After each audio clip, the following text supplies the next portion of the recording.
अस्सलाम वालेकुम my dear students, मैं आपका ट्यूटर आकिब रियाज। आज हम पढ़ने जा रहे हैं कुर्तोसिस। कुर्तोसिस होता क्या है, इसका थोड़ा सा पहले हम करेंगे, इंट्रोडक्शन करेंगे। तो इंट्रोडक्शन में क्या होगा, the word kurtosis refers to the degree of peakedness of the hump of distribution.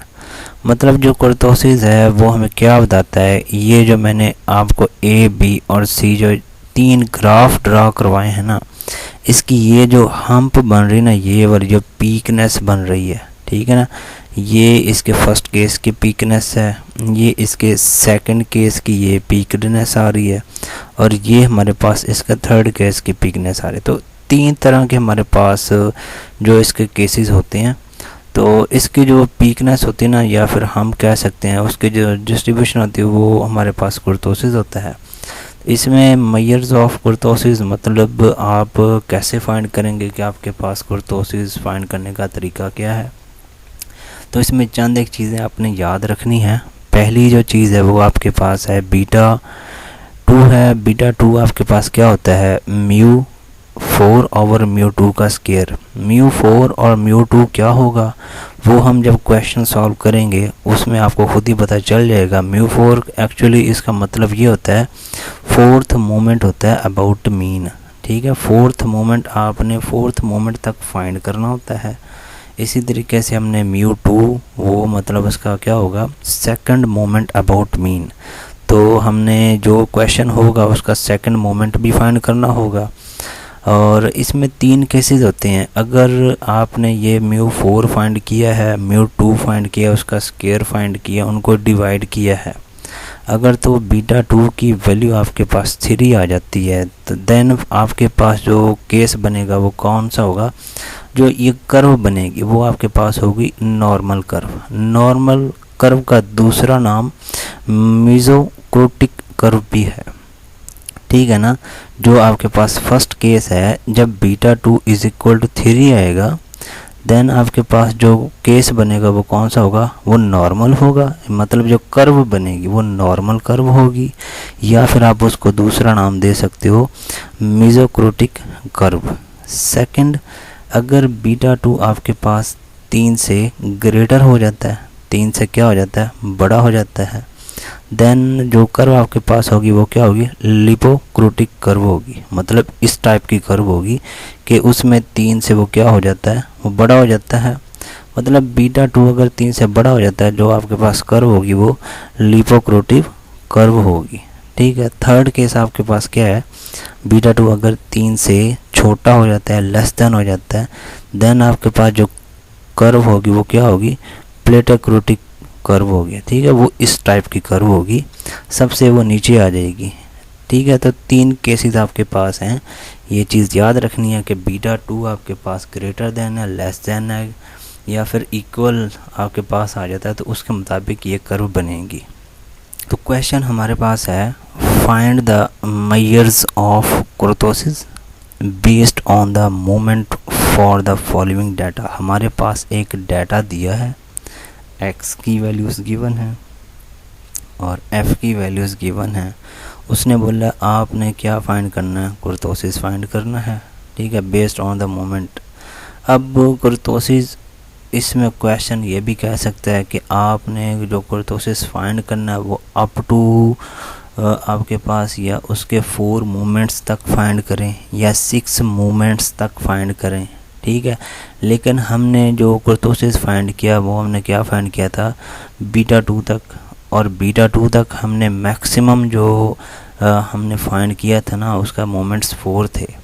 तो हम ज़्यादातर उसके 4 मोमेंट ही फाइंड किया करेंगे। इसका पहला क्वेश्चन हमारे पास है, x हमारे पास उसकी वैल्यूज़ हैं और f हमारे पास इसकी वैल्यूज़ हैं। तो टेबल आपने बनाना है। टेबल बहुत ही ज़्यादा इजी है। ये आपके पास x की वैल्यूज़ हैं, ये आपके पास f की वैल्यूज़ हैं। तो जो टेबल है उसमें आपने एक तो फाइंड करना होता है कि आपके पास जो मोमेंट्स हैं वो फाइंड करने। मोमेंट्स फाइंड करने के लिए आपके पास ये वैल्यू होना ज़रूरी है, x बार, जिसको आप मीन बोलते हैं। मीन फाइंड करने के लिए आपके पास ये जो फार्मूला है ना, जब आपके पास f और x टाइप में आता है, मतलब फ्रिक्वेंसी दी होती है और साथ x भी दिया होता है, तो तब आप जो मीन होता है उसका फाइंड करने का तरीका ये होता है कि आप f और x को मल्टीप्लाई करें और उसका समीशन करें डिवाइडेड बाय आपके पास जो फ्रिक्वेंसी का समीशन है उसके साथ उसको डिवाइड करते हैं आप।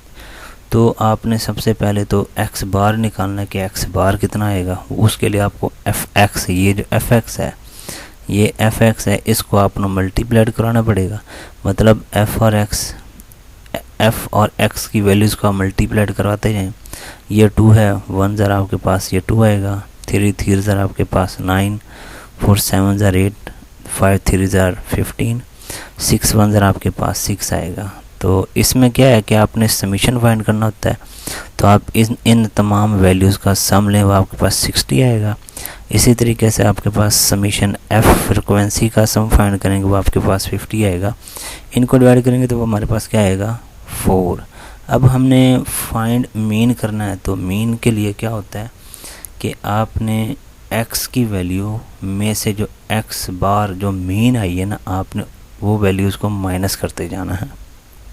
मीन फाइंड करें फॉर उसकी पावर 1 के लिए x माइनस x मीन आपके पास, तो x माइनस x मीन का मतलब क्या होगा, x मतलब पहली वैल्यू और x जो मीन वैल्यू आपने फाइंड की ये वाली 4 वैल्यू, ये 4 यहाँ पे पुट करें तो मतलब ये x पहली वाली वैल्यू 2 है, माइनस 4 आपके पास वो क्या होगा माइनस का 2 हो जाएगा। इसी तरह 3 है, माइनस ये वाला 4 वो माइनस का 1 होगा। ये 4 है, माइनस का ये 4 ज़ीरो हो जाएगा। 5 है, यहाँ पे पुट करें 5 माइनस 4 वो आपके पास 1। इसी तरह ये 6 आप यहाँ पे पुट करें 6 माइनस 4 आपके पास 2। ये तो हो गया आपके पास फर्स्ट मीन, ठीक है ना, बाहर आप उसकी पावर 1 लगा सकते हैं। सेकंड मीन फाइंड करने का तरीका क्या होगा कि आपने ये जो x माइनस 4 निकाला होगा ना, उसी का आपने यहाँ पे क्या ले लेना है, स्क्वायर ले लेना है, ठीक है ना। सेकंड जो मोमेंट है ना, एक्चुअली क्या इसको कहते हैं सेकंड मोमेंट फाइंड करने का तरीका क्या होगा कि आपने इस x माइनस ये जो x माइनस x बार आपने फाइंड की, ये वाली वैल्यू x माइनस x4 का क्या ले लेना, आपने स्क्वायर ले लेना। इस 2 का स्क्वायर आपके पास 4 हो जाएगा, 1 का स्क्वायर 1, 0 का स्क्वायर 0, 1 का स्क्वायर फिर 1, 2 का स्क्वायर आपके पास 4। चूँकि हमें जो रिक्वायर्ड वैल्यू होती है वो हमें या तो सेकंड मोमेंट चाहिए होता है या फिर हमें फोर्थ मोमेंट चाहिए होता है। अगर हम फार्मूला की तरफ आएँ, जो बीटा 2 हमारे पास फार्मूला है, ये जो मैंने नीचे लिखा हुआ है, ये beta 2 is equal to mu 4 और म्यू 2 का स्क्वायर, हमें यहाँ पे सिर्फ फोर्थ मोमेंट और सेकंड मोमेंट की ज़रूरत है, थर्ड मोमेंट की ज़रूरत नहीं है। तो हम यहाँ पे थर्ड मोमेंट फाइंड भी नहीं करेंगे, ठीक है। अच्छा, यहाँ पे क्वेश्चन की तरफ आएँ, x माइनस x4 आपने ये सेकंड मोमेंट फाइंड किया। अच्छा, जब आपने सेकंड मोमेंट फाइंड करना है तो आपने साथ ही उस सेकंड मोमेंट को इस फ्रिक्वेंसी से मल्टीप्लाइड भी करना है, ठीक है। जब हम फार्मूला अप्लाई करेंगे ना, म्यू 4 क्या होता है, म्यू 2 कैसे फाइंड किया जाता है, वो हम चेक करेंगे। तो हमने क्या किया, इस सेकंड वाले मोमेंट को इस f से मल्टीप्लाइड किया, x माइनस 4 का स्क्वायर इस f से मल्टीप्लाइड होगा तो देखें क्या आएगा, इस 1 को इस 4 से मल्टीप्लाइड करें, 4 1 0 4 आ गया। फिर इस 3 को इस 1 से मल्टीप्लाइड किया, 3 आ गया। 7 को 0 से किया, 0 आ गया। 3 को 1 से किया, 3 आ गया। 1 को 4 से किया, 4 आ गया, ठीक है। इसका भी आप सम फाइंड कर लें। अच्छा, ये सेकंड मोमेंट और साथ ही उसका फ्रिक्वेंसी के साथ मल्टीपल। अब हम थर्ड नहीं फाइंड करेंगे, डायरेक्ट हम फोर्थ फाइंड कर लेंगे। अब जैसे हमने स्क्वायर फाइंड किया कि इस जो भी वैल्यू आई उसका हमने यहाँ पे स्क्वायर लिया, फोर्थ में क्या होगा, जो भी इसकी वैल्यूज़ आई थी हम उसका फोर्थ ले लेंगे, उसकी पावर फोर्थ ले लेंगे। -2 की पावर 4 मतलब -2 multiplied by -2 multiplied by -2 multiplied by -2। आप उसको 4 टाइम मल्टीप्लाइड करेंगे तो आपके पास वो 16 आएगा। 1 को 4 टाइम मल्टीप्लाइड किया तो 1 ही रहा, 1 को 4 टाइम फिर 1 रहा, 2 को 4 टाइम वो 16 हो गया। जैसे हमने इसका स्क्वायर फाइंड किया था, साथ ही फ्रीक्वेंसी से मल्टीप्लाइड किया था, सेम इधर भी हम वही काम करेंगे। फोर्थ तो पावर ले ली हमने हर एक नंबर की, साथ ही उस पूरी टेबल को हम किससे मल्टीप्लाइड करेंगे, फ्रीक्वेंसी की वैल्यू से।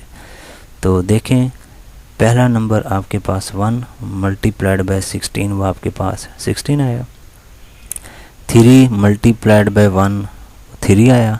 7 मल्टीप्लाइड बाय ये 0 आया।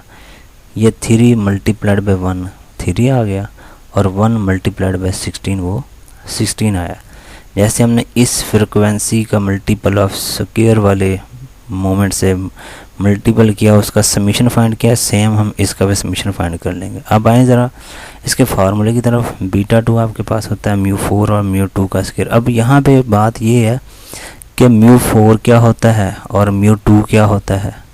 μ4 का जो आपके पास फार्मूला है वो है summation f into x minus x bar square over summation f। मतलब अगर सेकंड मोमेंट है तो हमने जो फाइंड किया था ना, इस फ्रिक्वेंसी और x माइनस 4 की पावर स्क्वायर का जो समीशन आया था, मतलब इसका जो आपके पास वो समीशन होगा डिवाइडेड बाय आपके पास ये जो फ्रिक्वेंसी का समीशन है, उससे डिवाइड करेंगे तो आपके पास वो μ2 की वैल्यू आएगी। ठीक है, तो समीशन लिखा है into f x minus x bar का स्क्वायर, मतलब आपके पास ये वाली वैल्यू 14 आई, वो मैंने 14 लिखी, into divided by summation f, वो आपके पास 15 आया।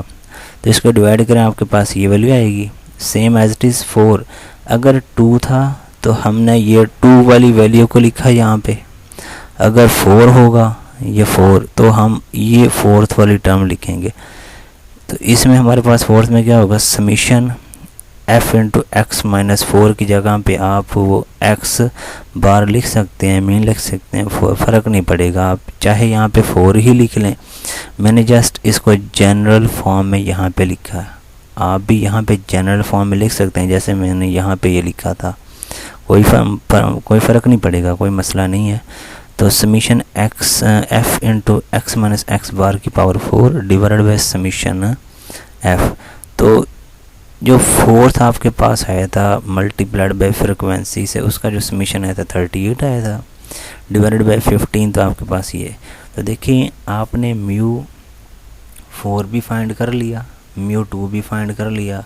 अब बीटा 2 क्या था कि आपने μ4 वाली वैल्यू को μ2 के स्क्वायर वाली वैल्यू से डिवाइड करना है। तो बीटा 2 मैंने यहाँ पे वैल्यूज़ पुट की हैं, ये आपके पास μ4 आया, ये वैल्यू आपके पास आई μ4 डिवाइडेड बाय ये आपके पास μ2 का स्क्वायर लेने से आपके पास ये आया, जो कि सारा डिवाइड करने के बाद 2.91, और 2.91 हमने यहाँ पीछे जो हमने पेज था हमने वहाँ पे 3 केसेस पढ़े थे, एक ग्रेटर देन 3 था, एक लेस देन 3 था, और एक आपके पास इक्वल टू 3 था।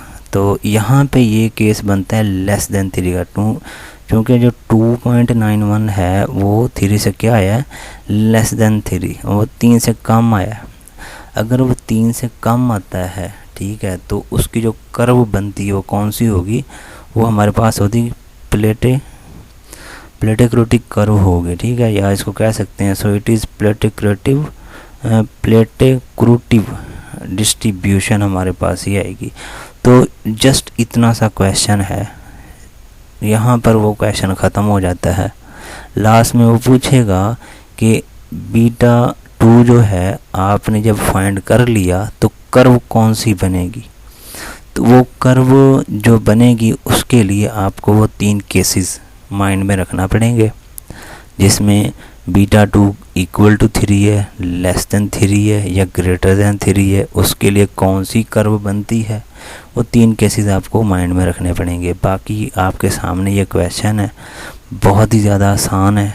ठीक है, आपने सबसे पहले तो ये f(x) फाइंड करना होता है, वो आपको पता है किस लिए करना है, वो आपने मीन फाइंड करना होता है। बाकी जितने भी ये मोमेंट्स हैं उसके लिए आपको हर x की वैल्यू को मीन में से माइनस करना। पहले x माइनस 4 का वो होगा, बाकी फिर सेकंड, फिर इसी तरीके से फोर्थ। सेकंड वाले के वैल्यू को आपने फ्रीक्वेंसी से मल्टीप्लाइड किया, फिर फोर्थ वाले की वैल्यू को भी आपने फ्रीक्वेंसी से मल्टीप्लाइड किया। तो μ2 और μ4 के लिए आपने इनका समीशन को आपने f से डिवाइड किया, बाद में आपने उनकी वैल्यूज़ पुट की। तो पुट करने के बाद हमें पता चलेगा कि वो लेस दैन है, ग्रेटर दैन है। ठीक है, लेस दैन होगा तो आपको पता है प्लेटिक रोटी कर्व होती है, ग्रेटर दैन उसके मुताबिक आपको याद रखना पड़ेगा। तो ये इतना क्वेश्चन था, मुझे उम्मीद है कि आपको समझ आई होगी।